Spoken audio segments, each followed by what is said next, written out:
안녕하세요 여러분, 세상 돌아보기입니다. 예, 오늘은 23년 8월 23일 수요일입니다. 자, 오늘 정치 논평곡지를 하나 골랐어요. 지금 보면은 이제 우크라이나전은 뭐 종전이 되는 쪽으로, 마무리가 되는 쪽으로 좀 진행이 되고 있고, 또 다른 한편으로는 지금 이제 남아프리카 공화국에서 브릭스 미팅이 또 전개되고 있고, 그게 그 어느 때보다도 좀 많은 주목을 받고 있죠. 또 미국은 내부적으로 한계를 많이 노출하고 있는 또 상황이고, 또 바이든은 내년에 선거를 또 치러야 되는 입장이고, 예. 자, 그 와중에서 지금 전개되는 부분, 그런 큰 그림 속에서의 실제적인 움직임, 방향은 어떤 건가, 예, 그런 부분을 한번 몇 가지 사례를 통해서 한번 짚어보도록 하겠습니다. 그리고 제가 가져왔던 우리 한반도에 대한 관심사, 와 연계를 좀 시켜보고 뭐 그런 거죠. 여러 가지 가능한 시나리오 중에 이 지금 개별적으로 등장한 지금 막연히 분리된 것처럼 보이는 그런 이제 구슬들을 꿰는 거죠. 여러 가지 방식이 있겠죠. 꿰는 방식에 따라서 그 중에 한 시나리오라고 생각하시면 되겠습니다. 예. 근데 재밌는 거는 우크라이나전의 전황에 대한 부분인데, 이게 이제 사실은 바이든이 결정을 해야 되는 부분인데, 뭐 결정을 하겠죠. 이런 이제 기사까지 나오네요, 보니까. 자, 왼쪽은 튀르키예고 오른쪽은 헝가리죠. 예. 여기서 AFP 통신을 바탕을 두고 이제 힌두스탄 타임스에서 이야기한 거는 보면, 제가 예전에 몇 번 인용하면서 그 원 기사들을 검색을 해보니까 있었어요, 다. 예. 그래서 어느 정도 이제 뭐 신뢰를 가지고 활용을 하고 있습니다. 뭐라고 언급을 했느냐면, 이 둘이 전에 만났어요. 헝가리가 지금 초대를 했거든요. 튀르키예 대통령을. 러시아 우크라이나에서 패배시킬 수 없다. 예. 근데 이 두 나라 국가는 둘 다 나토 국가예요. 나토 국가. 나토 동맹에 소속되어 있는 국가들이거든요. 그런 말을 했어요. 예.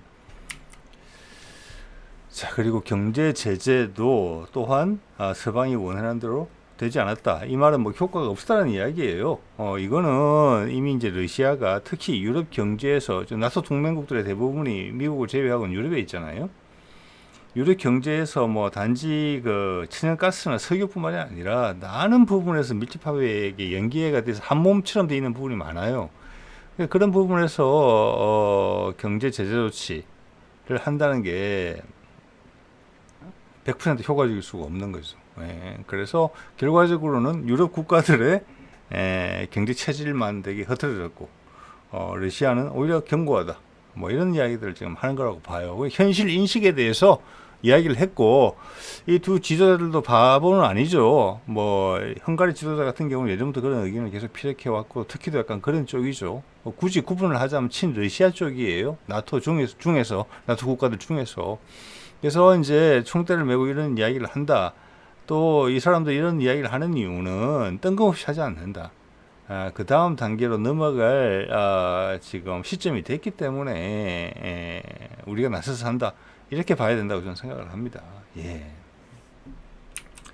자, 그러면 그들 나라들만의 돌발적인 발언이다 라고 생각할 수 있는데, 그게 그렇지 않다는 게 이 기사를 통해서 저는 파악이 된다고 봅니다. 이게 영국 더 타임스에서 나온 기사의 제목이고 이틀 전에 나온 거예요. 영국 외교부에서 무슨 결정을 했는고 하니, 영국 외교부 문건에서 러시아, 중국, 이란, 북한 등을 적대국이라고 표현하지 마라. 예, 이렇게 표현을 했어요. 우리도 뭐 국방백서에 보면은 우리의 주적이 어디다 뭐 이런 이야기 가끔 논쟁이 있잖아요. 왔다 갔다 하죠. 그래서 영국이 그런 이야기를 했어요. 그리고 기존에 있던 것도 바로 잡아라. 그리고 단지 외교 문서뿐만이 아니라 영국 각 부처 사이에 주고받는 문건에서도 이들을 적성국이라고, 영어로는 hostile state이라고 표현하지 마라. 이렇게 했어요. 고치라고 했다는 말씀도 드렸죠. 이거는 영국은 사실은 어떻게 보면은 미국의 절대적으로 그들의 생존을 기대고 있죠. 특히 EU에서 희한하게 떨어져 나옴으로 인해서 경제 상황도 엄청나게 안 좋아요. 지금 우리보다 못한 나라가 됐어요. 지금 사실은. 네. 거기다가 자신들이 스스로 쓸 수 있는 신기술 개발이나 제조업적인 힘도 전혀 없지요. 그래서 미국에 기대서 어떤 국제적인 변화의 길목을 차지하는 그런 방식으로 생존을 하고 있거든요. 그래서 남북 관계 개선이 될 것 같으면 먼저 반응을 보이는 게 영국이에요. 이것도 그런 게 일환이라고 봅니다. 예. 얘들을 계속 미워해서는 안 되겠다. 너무 적나라하게 했죠, 그런데. 말을 이렇게 했으니까. 그래서 영국 내부에서도 자존심 상하다, 왜 이런 소리를 하냐, 이런 반발도 나오곤 하는데, 이것이 앞에 튀르키예, 헝가리, 이 두 나라는 아주 힘이 있는 나라예요. 더 클 수 있는 힘이. 영국은 시들어가는 나라고. 그것들을, 이제, 그들의 입장을 서로 상호 보완적이에요, 입장이 보면. 이렇게 보면은 뭐 여태까지도 제가 그런 말씀 다른 신호들이 많이 등장하고 있지만 우크라이나전이 이제 끝나는구나. 예. 그냥 끝날 수는 없어요. 제가 영 말씀드리지만 미국이 당연히 미국의 대리전이죠. 이거는 미국이 체면을 세우면서 나와야 되거든요. 체면을 세우면서 나오는 가장 큰 방법은 러시아와 화해를 하는데 판을 키우는 거예요. 더 엄청난 판을 제시함으로써 우크라이나에서 미국이 찌질하게 물러나는 거, 그리고 뭐 푸틴 나 승리했다 이런 모습 보일 필요 없이 스며들 수 있게 자연스럽게 이 판에 대한 이야기를 제가 이제 계속 해오고 있고, 지금 전개되는 상황들 나오는 신호들을 봤을 때도 제가 이야기해 왔던 부분에 대해서 별로 수정하고 싶은 생각은 없는 것이죠. 아직까지는. 네. 미래는 또 하늘만이 아는 것이긴 하죠. 또. 이제는 그렇다는 말씀입니다. 그래서 여기에 대해서 영국에서 외교부에서 뭐라고 이야기를 했느냐, 이 기사 내용이에요. 더 타임즈에 나온 한 국가가 본질적으로 적대적일 수는 없다. 그 말 맞죠? 단지 어떤 상황에 처했을 때 그 행위를 적대적인 행위를 할 수는 있다. 말은 맞아요. 그럼 이때까지는 왜 그럼 적대국이라고 했는데, 여기서 적대국이다, 하스타일 스테이트라는 것은 협상의 여지가 없이 흑백 논리라는 이야기예요. 즉 미국에서 예전에 이야기했던 중동의 뭐 이라크를 침공하거나 아프간을 침공하거나 했을 때 근거 없이 했던 이야기죠. 악의 축. 거기 이란도 들어갔었고 북한도 들어갔었고, 그렇죠. 그 악의 축, 그런 개념하고 같은 거거든요. 그냥 적대국이다. 그런데 영국의 이런 움직임은 미국의 움직임을 선행한다고 저는 보거든요. 예. 아니다, 이제 친구가 될 수 있다, 이런 신호라고 봐야 돼요. 예. 낙인을 찍을 수 없다, 한 국가에. 친구가 될 수도 있고, 또 적이 될 수도 있다. 예. 적과도 협상할 수 있다. 사실 그게 역사적으로 돌이켜보면 맞는 말이죠. 즉 그런 극한의 대결 구도에서 벗어나오고 있다, 서방권이. 그것을 가장 마음이 급한, 눈치를 여기저기 봐야만 하는 영국이 선행적으로 그 말을 했다. 저는 이렇게 보이더군요. 자, 그리고 이걸 이어서 보면은 지금 이제 이게 아까 튀르키예나 헝가리가 그냥 하는 말이 아닙니다. 예. 그리고 그들이 중요한 결정들을 하고 있어요. 헝가리는 최근에 이제 결국 러시아 원전 도입하는 거, 그거 계약서 서명했잖아요. 거기에 유럽 국가들도 또 합의해줬어요. 예. 자, 여기 보면은 8월 31일 날 며칠 안 남았잖아요. 일주일 남았네요. 푸틴이 튀르키예를 방문할 예정에 있어요. 자, 그래서 그 사전 포석적인 느낌이 있다는 거예요. 지금 튀르키예랑 헝가리가 그런 이야기를 나눈 것이, 이게 이제 푸틴이 튀르키예를 방문하는 것이 왜 의미가 있는고 하니, 지금 푸틴은 아마 어디 가서 체포안이 나와 있을 거예요. 체포 허가증, 뭐 나토 기준으로 보면. 그래서 어디 가도 뭐 푸틴 잡을 수 있게. 그것 때문에 뭐 브릭스도 미팅을 안 갔다, 뭐 이런 이야기인데, 저는 거기에 대해서는 조금 이따 제 생각을 말씀드려 보도록 하겠습니다. 그런 이유도 있지만 100% 그건 아니다. 왜? 무서워서 피하는 것처럼 보이거든요, 그게. 예. 자, 그리고 터키는 간다잖아요, 지금. 네. 그래서 이거에 대한 사전 포석인데, 여기서 좀 크게 이야기가 나올 거는 뭐냐면은 이제 방향을 잡은 거죠. 나 튀르키예는 이런 입장에서 푸틴을 만난다. 서방아, 너희들 의견 맞지 이게? 예? 내가 좀 러시아랑 친하니까 내가 그럼 이야기를 진행할게. 어떻게 보면 나토 국가의 대표격으로 푸틴과 협의를 해주는 거예요. 푸틴도 그걸 알고 있고. 여기서 주요 논의사항은 곡물 딜 그건 것 같아요. 자, 곡물 딜은 우크라이나와 러시아가 전쟁 중이라도 우리 밀을 팔자. 왜냐하면 뭐 1위하고 5위가 그래요. 그래서 전쟁 때문에 서로의 추출기를 막으면 팔 수가 없다. 뭐 러시아는 당연히 우크라이나를 막으려고 그럴 거고 서방은 제재를 통해서 러시아 곡물 수출을 막을 거예요, 당연히. 그럼 전 세계가 피해를 본다. 곡물 수출만은 오케이 하자 해서 합의한 건데 1년의 유효기간을 가지고 얼마 전에 만료됐고 러시아가 갱신하지 않았습니다. 왜냐? 그 곡물들이 그 곡물질에 포함됐던 기관 중에 하나가 유엔이에요. 아프리카가 굶어 죽는다 그러면 그 말은 그래 해놓고 유럽에 곡물 안정에 썼단 말이에요. 그 곡물들을 수출해가지고 그리고 러시아 거는 못하게 하고 러시아가 당연히 동의를 안 해주죠. 갱신하는데. 그런데 그게 다시 이슈로 올라왔어요. 그래서 지금 브릭스 미팅에서 그리고 최근에 아프리카와의 미팅에서 푸틴이 이야기를 한 겁니다. 우리가 아프리카의 어려운 나라들 6개 국가에는 우리가 뭐 몇만 톤 될 거예요. 2, 3만 톤의 곡물을 그냥 무상으로 공급해 주겠다. 예, 그거는 이전에 곡물들이 잘못됐다는 것을 계속 이야기하고 있는 거예요. 작년에도 농사가 잘 되고 금년에도 농사가 잘 됐다. 우리가 밀농사가 줄 수 있다. 이제 서로 이제 싸움을 하는 거죠. 명분 싸움을.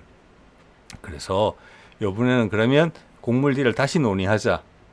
예, 딴 데는 빼고 터키하고 지금 튀르키예하고 러시아하고 예. 이렇게 해서 러시아가 원하는 조건을 맞춰주면은 러시아는 다시 갱신할 의사가 있다. 이 이야기를 지금 계속 하고 있어요. 이게 커요. 예. 여기 합의해 준다는 것은 나토가 합의해 준다는 이야기거든요. 튀르키예만 합의해 주는 게 아니고, 예. 자, 요거는 의사결정 과정을 통해서 둘은 이제 우크라이나 종전으로 가는 그런 단계를 밟고 있지 않느냐. 이것도 좋은 큰 시금석이에요. 그래서 러시아가 오케이 이제 그 말은 즉 나토를 믿겠다. 그래서 곡물 수출 재개하겠다. 정상적인 방법으로.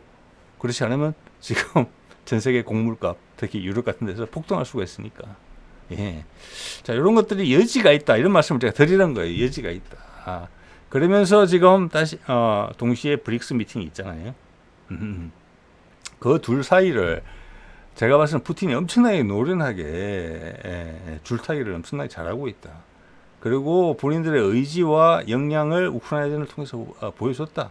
그렇기 때문에 미국과 나토가 몸을 낮춘다. 러시아의 말을 들어야 되겠다. 그리고 다시 쳐다봤더니 푸틴이 엄청난 딜을 제안하고 있다. 단지 우크라이나에 국한된 게 아니고 단지 곡물 딜에 제한된 게 아니고 미국의 바이든도 눈이 번쩍 띄고 유럽 각국의 정상들도 눈이 번쩍 띄는. 그래서 영국 수상으로 하여금 러시아를 더 이상 적성국으로 부르지 말라라는 말까지 나올 정도로 제안을 했다. 그렇게 해석이 될 수도 있어요. 네. 자, 지금 브릭스 미팅 사진인데 아까 말씀드린 뭐 푸틴의 체포안 이런 것 때문에 안 갔다라고 돼 있어요. 그래서 외무부 장관이 가 있어요. 그런데 저기 튀르키예는 간단 말이에요. 튀르키예는 물론 가까우니까 갈 수 있다고 볼 수 있지만 거기도 다른 나라들을 거쳐가야 돼요. 아니면 터키를 지나가거나. 그래서 저는 요 미팅에 대해서 왜냐하면 브릭스 통화가 먼저 요번에 결정되는 것은 아닌 것으로 돼 있어요. 발표는 안 된다. 더 준비가 필요하다. 이렇게 결론이 나 있어요. 그런데 이게 재밌는 게 브릭스 통화 금 기반의 브릭스 통화 달러의 약점을 이제 보완하는 거죠. 새로운 기축 통화. 요 이야기에 대해서 상당히 열정적으로 사실 이야기했던 건 푸틴이에요. 제 기억으로는.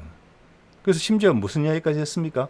암호화폐. 암호화폐의 가장 큰 장점은 뭐냐면 거래가 용이하다는 거예요. 은행을 제낄 수가 있으니까. 그러면서 푸틴이 제안을 했죠. 그래, 금 기반의 암호화폐가 돼야 된다. 그거 되게 합당한 제안이라고 생각을 합니다. 그런 이야기까지 했던 푸틴이에요. 그래서 저는 이건 제 추측입니다. 이번 미팅이 준비에 있어가지고 중국 측은 아마 브라질도 상당히 많이 동조했을 거라고 봅니다. 인도는 안 그랬을 것이고 금 기반의 기축 통화를 확 시작을 했었으면 하는 게 중국의 의사가 아니었을까 저는 생각을 해요. 그런데 러시아가 그걸 넙죽 물어주지 않았다. 물론 이제 미국에 대한 비판도 하고 다극화로 진행이 돼야 되고 브릭스 국가 간의 자국 통화로 협의를 하고 뉴 디벨롭먼트 뱅크라는 IMF를 대체할 수 있는, 즉 브릭스의 IMF 같은 걸 새로 만들자. 그래서 미국이 했던 실수를 반복하지 말자. 이런 건 다 동의해요, 진심으로. 그렇지만 중국이 주도하는 부분에 확 손을 들어주지 않았어요. 그래서 그런지 여기에 중심 국가인 인도도 어떡할까라는 그런 애매한 포지션을 갖고 있어요. 그런데 그거 하나는 확인을 했죠. 이 브릭스의 미팅의 파워가 커지는 것은 분명해요. 지금 40개국 가까운 나라들이 이게 나도 들어가고 싶다. 예. 근데 뭐 뉴스 보도를 보면은 미국이나 유럽 쪽의 나라들은 브릭스가 뭔지도 몰라요. 대중들은. 그런 지금 시대 상황에 살고 있어요. 이 브릭스 현재 5개 국가의 GDP를 합하면은 G7을 곧 넘어서요. PPT 기준으로 소득 기준으로 따지면은 이미 G7을 넘어서요. 가장 큰 기구예요. 그러다가 거기에다가 40개국 정도가 사우디도 있고 인도네시아도 있고 향후 경제적으로 힘께나 쓸 수 있는 나라들이 줄 서 있어요. 들어가겠다고. 이거 역전되는 건 금방이에요. 그래서 중국이 탄탄한 준비를 해왔고 금도 많이 사뒀고 이번 금 화폐로 갈 수도 있었다고 저는 생각을 해요. 근데 러시아가 브레이크 걸었다고 봅니다. 그래서 모디는 인도는 뭐지 이게? 이렇게 된 거예요. 자, 다르게 말을 하면은 여기서 러시아가 이탈을 한다? 예. 이걸 뭐 와해시키려고 하지는 않겠죠. 그래서 러시아도 경계하는 겁니다. 이게 미국을 제쳤더니 중국이 등장하나? 진정한 다국한가? 이런 고민이 저는 푸틴이 조금 있다고 봐요. 물론 두 나라 사이에 감정의 자존심 싸움이라는 부분도 분명히 있어요. 거기는 인도도 뒤지지 않죠.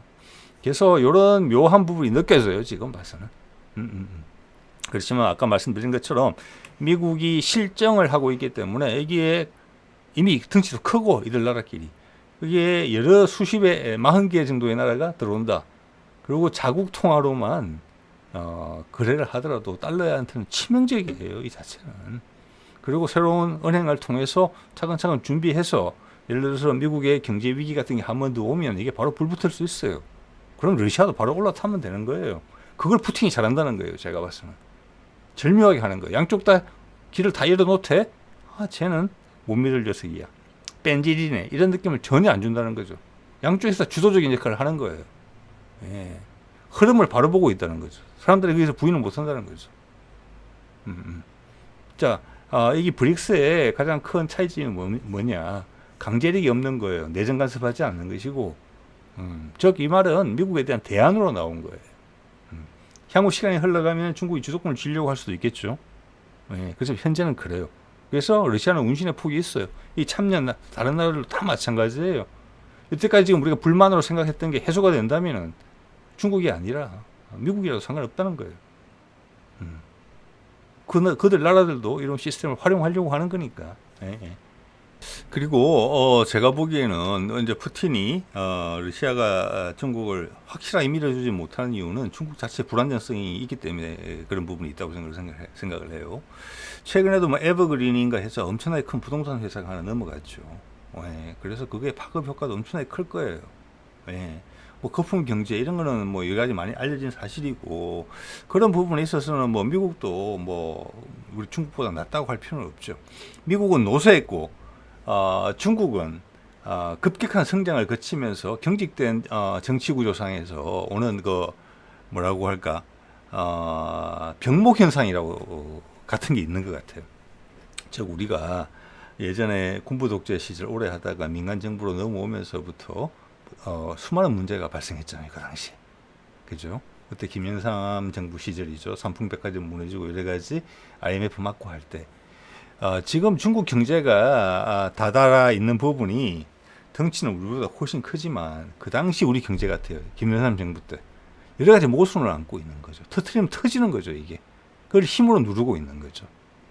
그래서 어느 순간에 제가 몇 번 가끔 말씀드립니다만은 그 단계를 넘어가야 되거든요.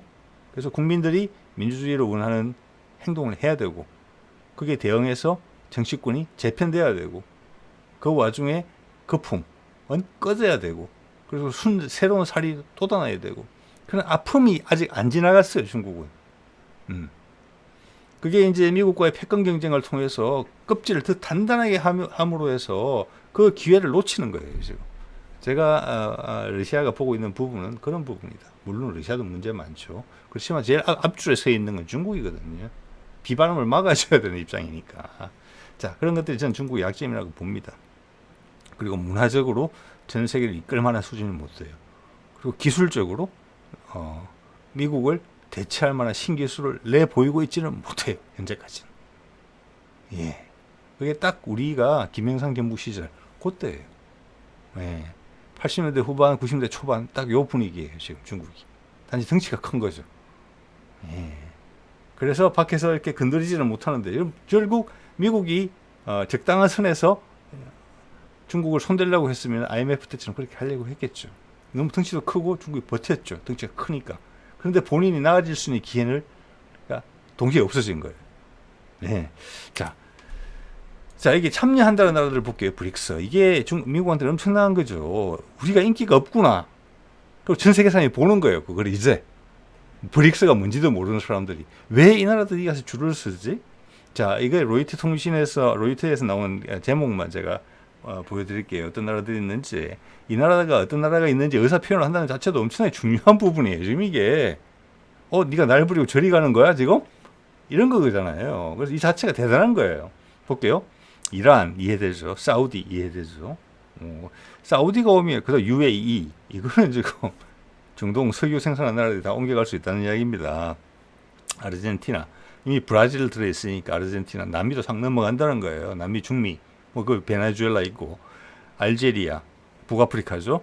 볼리비아 중미죠. 인도네시아는 아세안 국가들 중에서 제일 덩치가 큰 나라입니다. 이집트, 에티오피아, 쿠바, 콩고, 코모로스, 가봉, 중앙아시아의 카자흐스탄 이렇게 돼 있어요. 이게 다는 아닐 거예요 아마. 예. 여기가 미국한테 다 전 세계 노출되는 거잖아요. 이게 잘 안 되면은 미국한테 서먹서먹해질 수가 있어요. 뭐 상관없다고 한 거잖아요 이게. 그런데 저는 여기서 궁금한 게 왜 북한은 안 들어지지 이게? 어디도 북한이 언급이 안 돼요. 북한도 이란 못지않게 전 세계 최고의 지금 경제 제재를 받고 있어요. 수십 년간. 그리고 그들이 고난의 행군이라고 부르는 2000년 이후에 넘어와서 굶어 죽은 사람이 200~300만에 이른다는 통계가 있을 정도로 엄청난 시련을 겪었잖아요. 6.25 전쟁 때 죽은 사람보다 훨씬 많은 사람이 굶어 죽었어요. 우리 별로 도와준 거 없죠. 꽃이다. 고소하다 그랬는지 모르겠습니다. 내심. 그게 경제 제재 때문에 그런 거예요. 예. 그런 나라가 이런 새로운 탈출구가 있으면 금방 올라타야지 정상 아니겠습니까? 제 상식으로는 그렇거든요. 빠졌어. 거의 빠졌어. 이름이 등장하지 않아요. 북한하고 중국하고 국경을 접하고 있는 나라잖아요. 그 미국의 핍박을 받고 있는 나라고.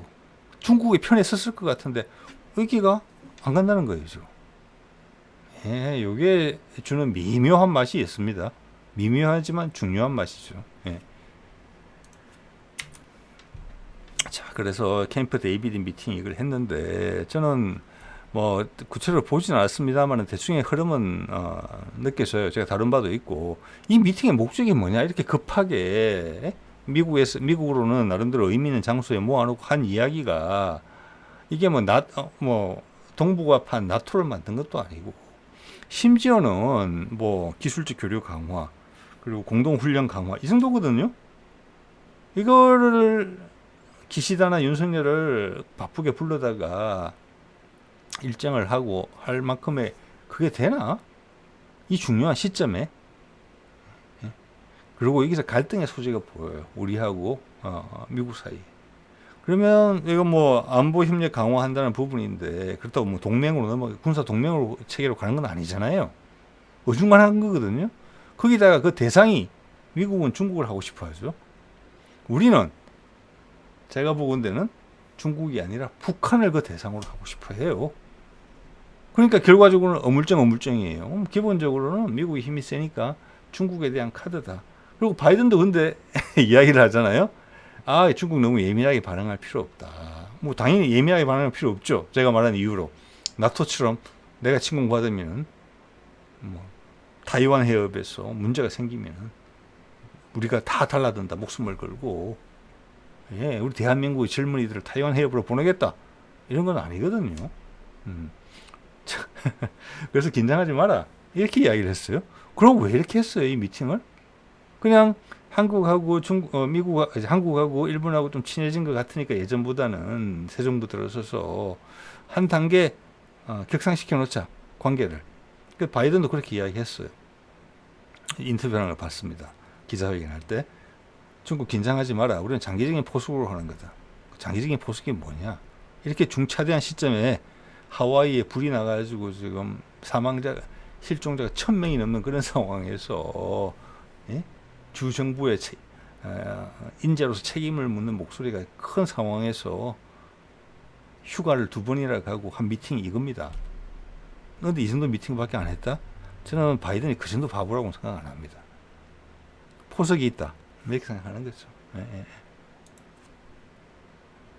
근데 그 포석이 특히 바이든과 미국과 한국 사이의 관계를 엄청나게 까칠하게 만들었다. 그 긴장감이 표출된다.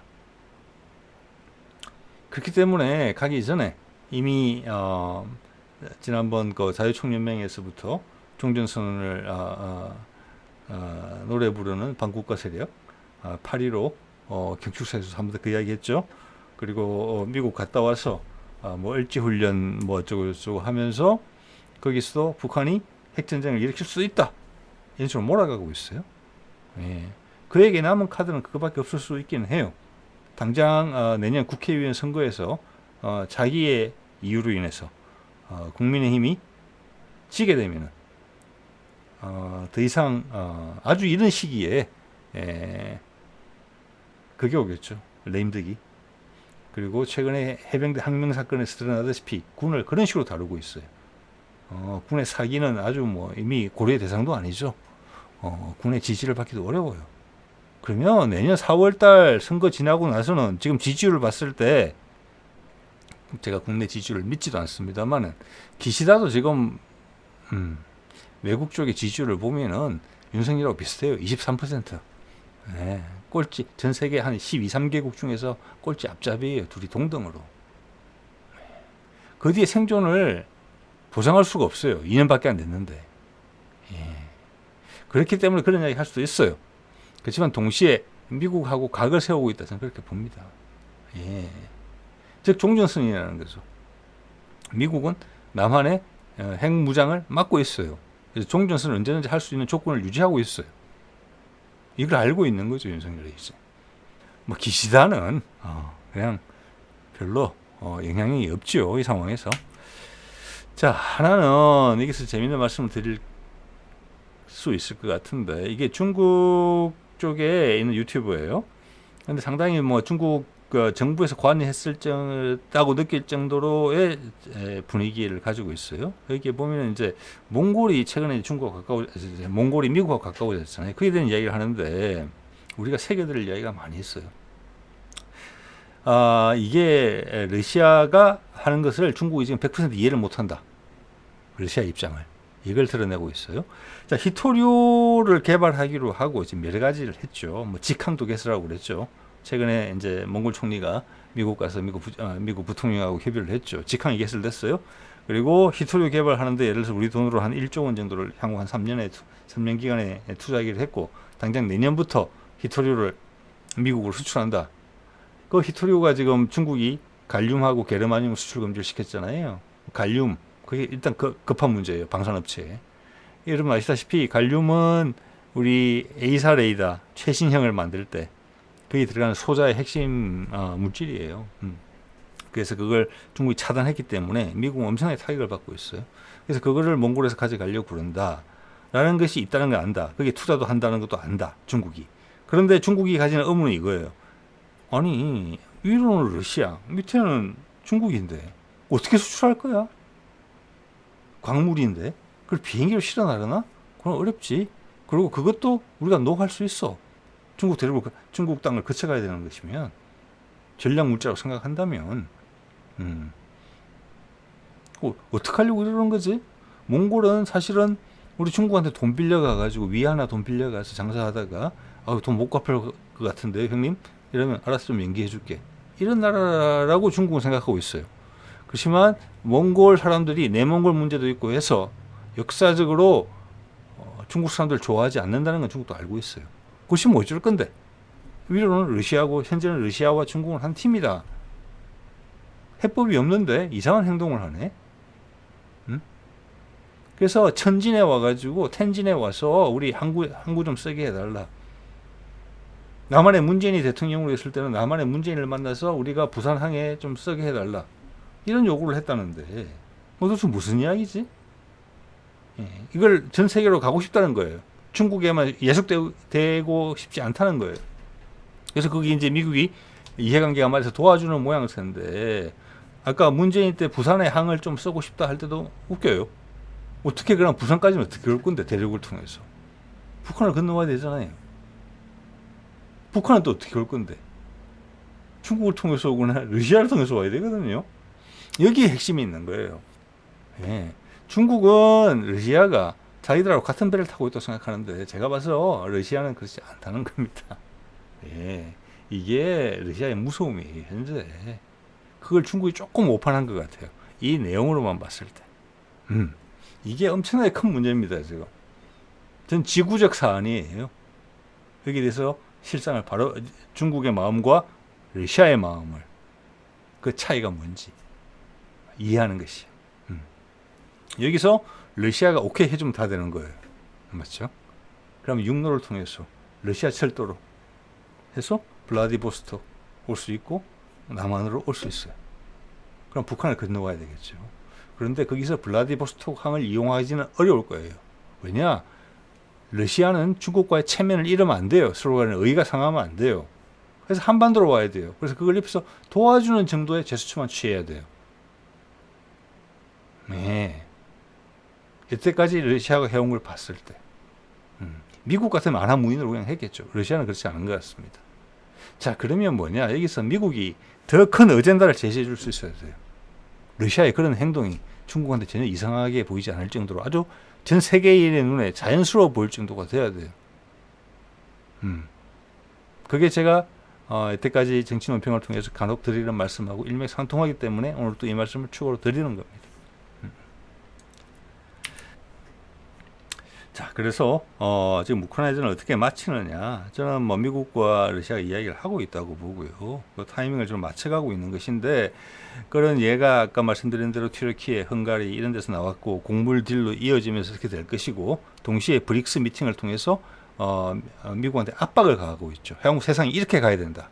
그게 다극화죠. 예, 미국이 공공에 처하게 돼 있잖아요. 지금 공공에 처했잖아요.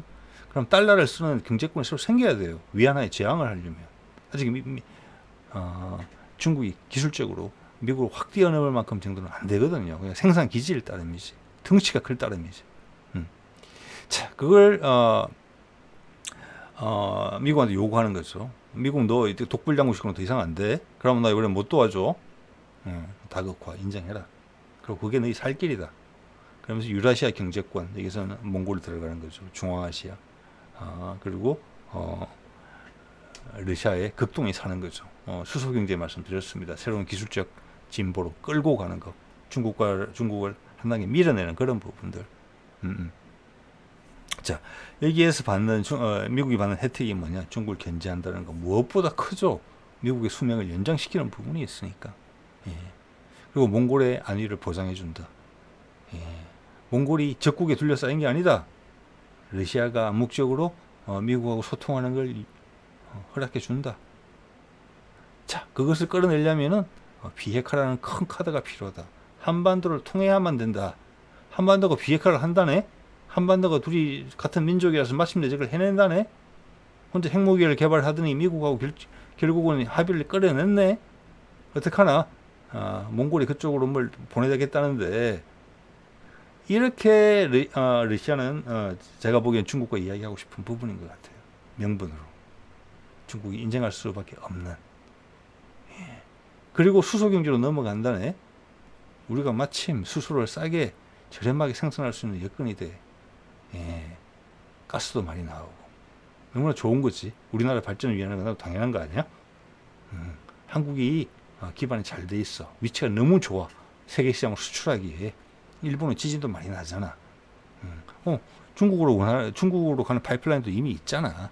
이렇게 되면서 중심이 한반도로 모이는 거죠. 요거를 서로 이야기하고 있다 이렇게 봐집니다. 서로 강력하게 원하죠 지금. 그 사이에 우크라이나 젊은이들만 죽어나는 거죠 전선에서.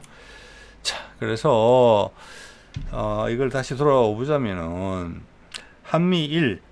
자, 그렇게 되면은 바이든이 이 바쁜 와중에 이렇게 약간 무의미한 미팅을 한 이유가 설명이 돼요. 자, 장기적인 포석이라고 그랬거든요. 한미일 군사동맹으로 갈 수 있는 털. 당연히 중국을 견제하는 거죠. 윤석열 생각과는 다르게.